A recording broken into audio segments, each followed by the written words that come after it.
следиш там нещата.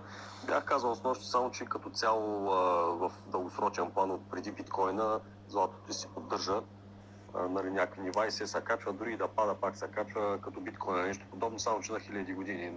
И това имах предвид.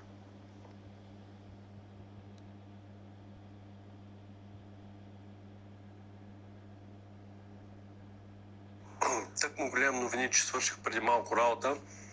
Суровия петрол Брент, където ти разправях там оня ден, то с моя където коментира миналата седмица за бомби и умни. Пак се е дигнал, защото фърлят бомби тук, фърлят бомби там. Газа с 25% се е дигнал, защото са фърляли бомби там на газохранилище. Значи ти както имаш свободно време, защото аз нямам примерно, гледаш новините, брат, и по той съдиш къде да купиш нещо, което след часове ще се дигне. Нали? Фърляли са бомби еди къде си, са дигни петрол. Фърляли са бомби еди къде си, са дигни гъста. То реално те се получава. И мисля, че ти в тези отношения ще изкараш много пари, защото ти имаш свободно време, разбираш ги нещата и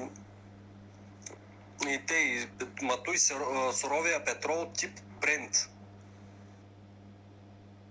Да, брат, разбирам, въпросът е принципен. В смисъл такъв, ти като си трейдър, защото мисля, че нали, аз ми се струва, че ти си трейдър. И то, нали, трейдърите правят пари, ти правиш пари. Това е най-основното. Митака, примерно, където те запознах с него там на текето, той бате има няколко монитора в тях, нали, като работи. И си пуска там 3-4 монитора, както ти имаш 3-4 лаптопа, различни информационни медии и така нататък.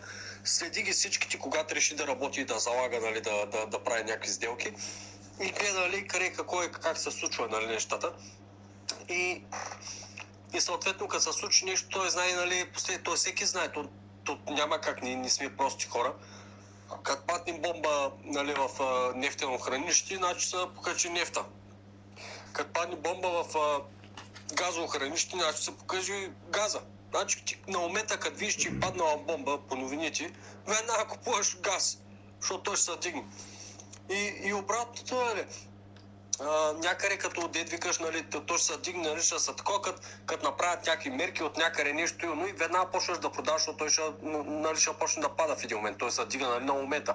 Нали, има някакъв спайк там, дето му се вика, нали. Обаче в един момент, нали, той ще почне да пада, за да се регулира, нали, защото то е моментното, нали, където да се дигне, защото много хора, нали, ще почнат да купуват, защото, нали, ще стане скъпо. И тъй, нали, той са елементарни неща на трейдерите. Информацията е най-важна била винаги. От така гледна точка, пък дед викаш, нали, да я шортваш, да, гледай просто момента, трябва да си в час с новините във всяка една световна така новина, която е свързана с тия неща, които ти мога да трейдваш на момента. Дед се вика ти там лаптоп, телефон, по какъв начин купуваш, продаваш, ти си знаеш, нали, ти трябва да си в час постоянно да знаеш, нали, сега, доколкото се може, нали, разбира се. Но оттам идат парите. Дет се вика, ти дет ми обясняваш, аз знам кога ще се качи биткоина и знам кога ще падне биткоина. Ти ако наистина е така, ти сега щеш да си милионер, брат. Нали, смисъл такъв, нали, ти ще знаеш кога да купиш биткоин и кога да го продадеш. И то не е да продадеш за 2000 евро или там, ами да го продадеш прямо за 20 000 да продадеш. След това ще купиш за 20 000 и ще имаш, ако си имал един биткоин, ще имаш вече 2 биткоина. Защото ти ще си продал, когато е било скъпо и ще си купил, когато е 2 пъти по-евтино и ще имаш 2 пъти повече. Разбираш? И, нали, ти като знаеш кога се качва и кога пада едно нещо, ти си трейдър.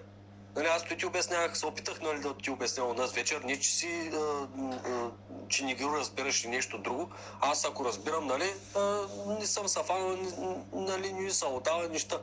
Но там нататък нещата се получават. Аз, нали, ти обяснява, бацителя. Ти купуваш преди да е скочило. Значи, идва новина. Паднала е бомба в нефтено хранилище. Ти си свободен човек, постоянно слушаш новини, ти си трейдър. Трейдърите, той им е работа. Работата на един бай трейдър е да следи новините, актуалните. Като падне бомба някъде, като се случи нещо някъде, земетресение или какво е било, и веднага се отразява на някаква икономическа структура. И като се случи нещо и ти като го видиш на момента и веднага почваш да купуваш. Що? Защото ще има спайк. Той е спайк, демек, нали, покачване. И ти го фащаш, той е спайк.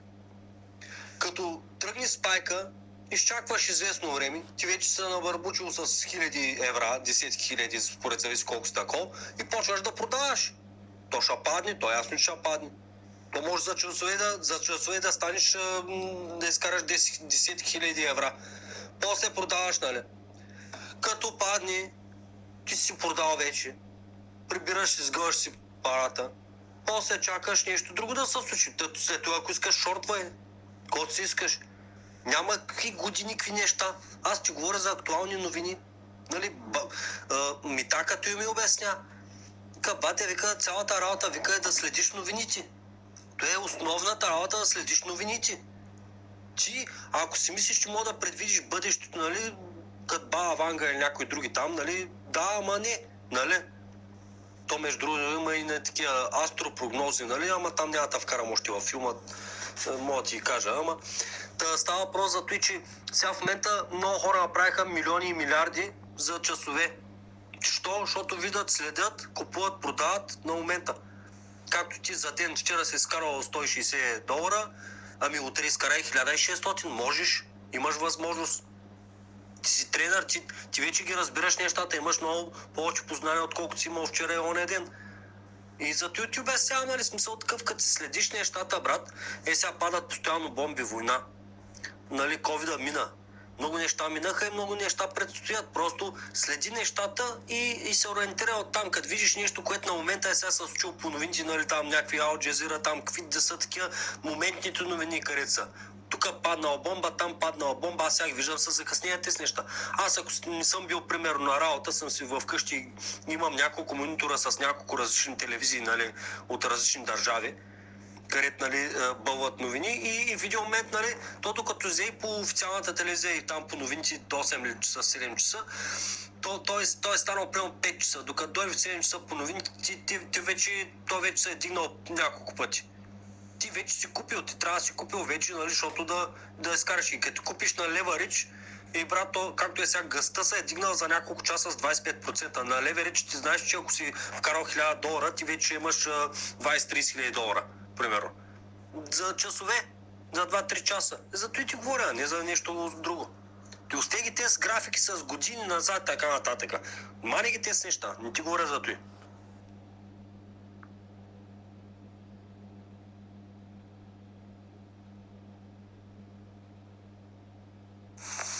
Аз ти говоря, той момчето, мисля, че с не знам колко, с $1000 или с колко, за няколко часа ги направил 40 хиляди. Разбираш? Тук аз, когато му е казал първите бомбите миналата седмица. Зато и ти говоря, нали, то е един от многото хиляди примери, нали, където трейдерите, нали, реално работят по такъв начин. И понеже ти си свободен човек, смисъл, нали, той ти основната работа, нали, нали, имаш си и други задължения, нали, други работи, обаче от той наистина се изкарат хубави пари, когато си навътре в нещата, когато имаш свободно време да следиш новините и да знаеш кое какво значи от новините, като ти кажа, защото, нали, сега примерно паднала е бомба, еди къде си, сега ти ако не знаеш той място, че там реално съществува наистина примерно нефтена голяма, огромна, където съдържа, нали, примерно много такива, нали, запаси от примерно газ или нефт или какво си, ти веднага, нали, само като чуеш името, нали, къде е паднала бомбата и то даже дори да не е оцелена, то по новините те стоят нещата, че веднага се дига, нали, защото хората си мислят, те удареха нефтената тилно, айде отиваха там и много количества, дето там ще се дигне, нали, цената. И то реално се случва те.